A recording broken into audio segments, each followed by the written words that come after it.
morning to all of you. Ladies and gentlemen, it's a great honor and privilege to be here in front of this distinguished audience.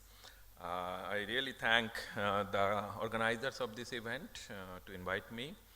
1999, the year of the Chichi earthquake, it was a very special year for me personally, but also professionally in the field of disaster risk reduction. That was a major event. There were actually two major disasters that year. One was in Taiwan, and another one a major earthquake in Turkey. And those two disasters were after 4 years of the 1995 Kobe earthquake, or what we call the Great Hanshin-Awaji earthquake. That was possibly one of the turning point of whole field of, not only for the earthquake engineering or seismology, but whole field of disaster risk reduction. Especially how we look at science and science application into disaster risk reduction. And 1999 was also the year of the end of International Decade of Disaster Risk Reduction. That was the first UN decade from 1990 to 1999.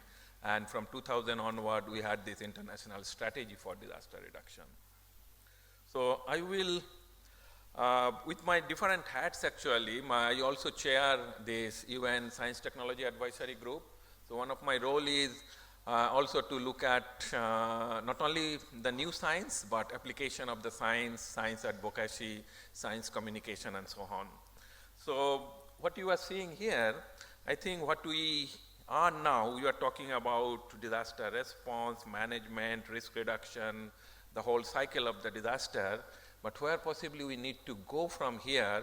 You heard in the morning Dr. Pachori talking about the climate risk, then Professor Kasuga also talked about the linkage or interlinkages of the climate, disaster, different types of other cascading risk.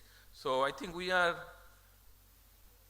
more increasingly living with uncertainty. And earlier we used to call living with risk, but now I think what we are going to the world is the living with uncertainty.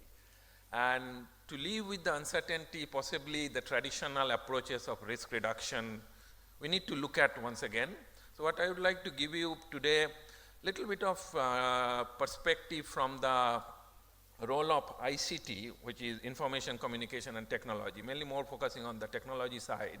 And not that, I'm not going into the details of the technology, but the technology evolution and application, and especially reflecting some of the work which we are doing globally, but also in the regionally.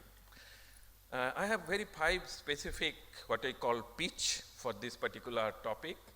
The number 1 is the gaps in science technology research, policy, and practice nexus. What you are seeing here, it was an attributes of science into disaster risk reduction, science technology into disaster risk reduction. So this was an analysis of different countries on different elements. One is science technology into decision making, investment in science and technology, and then the link of science technology to the people.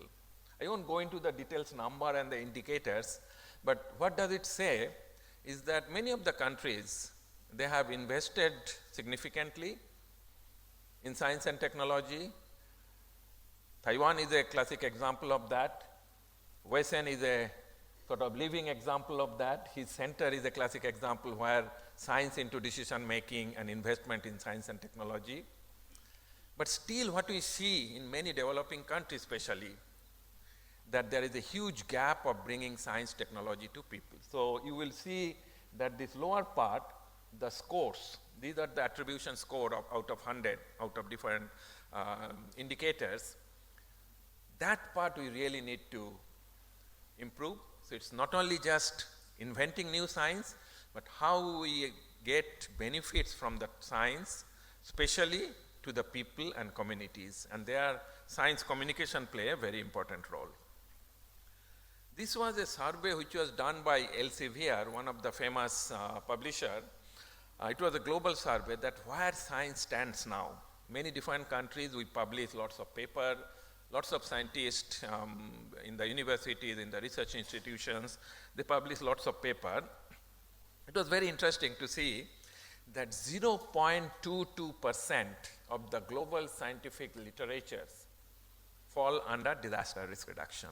Now you can always argue that 0.22 is a big number or a small number. Some people say, what, only 0.22? I thought it was maybe 5%. And some people say, what, 0.22%? I thought maybe it is 0.005%. So there are different types of opinion. But the key point here, what we see is the most vulnerable countries where the disaster casualties are high, very few scientific literatures from there. But the scientific literatures mostly concentrate on the countries with higher economic growth and higher economic damages. So there are also a major gap that possibly what we are looking at the science, what we are doing in the science, is possibly not, we are not being able to save people's life. And that's our ultimate target of the disaster risk reduction.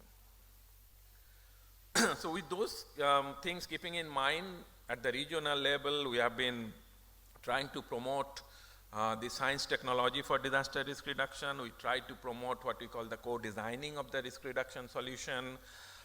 It's not only just the science. Science can't do everything by itself. We need different stakeholders. We need policymakers. We need non-government organizations. We need the volunteer organizations like you. We need also media. We need also local governments and so on. So we keep on having this type of science conference in the Asia Pacific, and those who are from the academics, I strongly also encourage you to join our next science technology conference for the Asia Pacific, which will be hosted by Government of Malaysia in Kuala Lumpur in 2020 March. We had two earlier, one was in Beijing last year and 2 years back in 2016 in Bangkok. So there was this gap. Now the second part is, like when you talk about the technology and its application, there is always a major challenge, what we call the digital divide and inclusiveness. To give you an example from Japan, the one which you are seeing here, this diagram, this is the digital media penetration in Japan at the prefecture level. I draw your attention to this particular prefecture, which is called Kochi Prefecture, where the digital media penetration is relatively less. That particular prefecture has also a very high aged population. When you talk about the seismic intensity, the next catastrophic earthquake and tsunami, we have the 3 fault line which will possibly break together, and the tsunami will arrive in that particular city, which is in Kochi Prefecture, within 12 minutes, and the tsunami projected height is 35 meters. I repeat, 12 minutes, 35 meters, and the very high aged population. And also, if you look at the flood risk, this particular prefecture had very high flood risk. So when you talk about our lots of science technology advancement, giving different types of information through digital media, possibly there are still certain age group, certain geographic locations which possibly needs to be addressed, and that's what I see, this digital divide and inclusiveness. Inclusiveness in terms of different aspects, what I pointed out here, infrastructure, policy. We have lots of divide between urban area and rural area, age-based, gender-based, physically challenged person, mentally challenged person, and so on. So there are huge amount of this digital divide which we need to think about when we talk about the future science technology advancement. The third point is the entrepreneur mindset and the ecosystem. This is, in the informal discussions yesterday, I also mentioned this. Still we think about disaster risk reduction as a more development and humanitarian response, which is very, very important. And I always say that this is possibly it's a combination of a very good humanitarian heart and a development brain.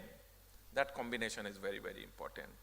But what we also need, possibly the entrepreneur mindset, We have been working, or we have been thinking about lots of private sector investment, lots of private sector roles in disaster risk reduction, but how we incubate those ideas along with the young professional or the students in the university. Our education system is still very, very compartmentalized. We teach them engineering, science, architecture, urban planning, health, different discipline. But when we talk about disaster, we need a cross-cutting interdisciplinary approach. Every discipline has a role to play, and how we provide them a real life experience of these young students, I think that's a very, very important thing, and that's what we are trying to do currently, especially with youth and the young professionals. We talk about SDGs 2030. IPCC gives the projection 2050, 2070, 2100. So it's all near future, medium future, far future. And who would take the role is possibly more the young people, the young scientists, and the youth group in most of the countries. So how we engage them, I think that's a very, very important part. And these are some of the examples what we are trying to do with different universities in the region. Say, for example, this is an example in India where we are planning to have one incubator in a prominent university called Incubator for Peace Building, Climate Adaptation, and Disaster Risk Reduction. And that's possibly one of the very core theme of this particular today's forum, that these are not isolated. These are all very, very interlinked. But this mindset has to be very much in the higher education, and we need to engage them, the young students, to actually think about more innovative approaches. My fourth point is what we call the involving communities, or what we call the citizen science. We talk about big data, and we always talk, when we talk about data, in most of the international conferences I go, especially the disciplinary conferences, we end up with saying that data sharing is a major problem. Data is always with different government agencies, and we are not sharing the data. But possibly with lots of new invention, lots of new social media, we are going to a different approach where data is with people. How we engage people and communities more strongly and with different types of media to engage them to collect the data, to engage them share the data, and to get benefit also from data sharing. So citizen science approach is very, very important. This is again a classic example from one of the cities where we are doing this particular project. This is like when we have lots of rainfall. The city area is differentially flooded. It's not equally flooded. So some places, which area is flooded at which level. So what we do is that we just use the smartphone technology to take the picture of the flooding inundation level. So if there is a tire of the car or a truck or a motorcycle, depending on which area, so you can actually calculate. And there can be an augmented reality, what we call the AR. And based on that, it actually gives that which area is flooded in which part. And that actually helps in the diverting the traffic. So it's a very simple thing what we do for the traffic management also. But here is also like the differential rainfall inundation and using people to actually share those data. That's the 4th point. And the 5th point is possibly where we are going next is this dynamic evolution. Our world is changing very, very rapidly. We say that we are in society 4.0. Those who are aware about this terminology, we started with society 1.0, which was hunting age, 2.0 agriculture, 3.0 industry, 4.0 is information. But what we are possibly going now, maybe 5 years from now, 10 years from now, is society 5.0. Japanese government cabinet office as well as the business community, Keidan Ren, has put lots of emphasis on this and trying to see that how society 5.0 can help us in achieving the SDG, Sustainable Development Goal. This is a very, very high-tech, smart, artificial intelligence-based society. But my main pitch again for this is the inclusiveness and who are the most vulnerable people in this particular society. So we need to think about those vulnerable people, and so that all the benefits, whether it is the healthcare, whether it is the early warning system, or whether it is some other societal benefits that should equally go to everybody. And for that, and this is my concluding slide, that there are many different walls possibly we need to, if not breaking, but at least making some perforation or holes. So one is different ministries on the governance structure, then legal system also, possibly what we will be thinking about for Society 5.0 10 years from the now is a totally different legal system, technology breakthrough, human resource, and finally the social acceptance. So there are lots of issues possibly we need to think about, but my main pitch again is that the smart technology, these are very nice words, smart technology, ICTs, the Society 5.0, these are very catchy words, but ultimately if it doesn't serve the most needy person in the society, that's possibly not a real technology. So our main target is to bring the technology to the most needy person and the most vulnerable person. Who are those? It varies from country to country. Somewhere it is maybe the young small boy, somewhere maybe it is the old person or the physically challenged person and so on.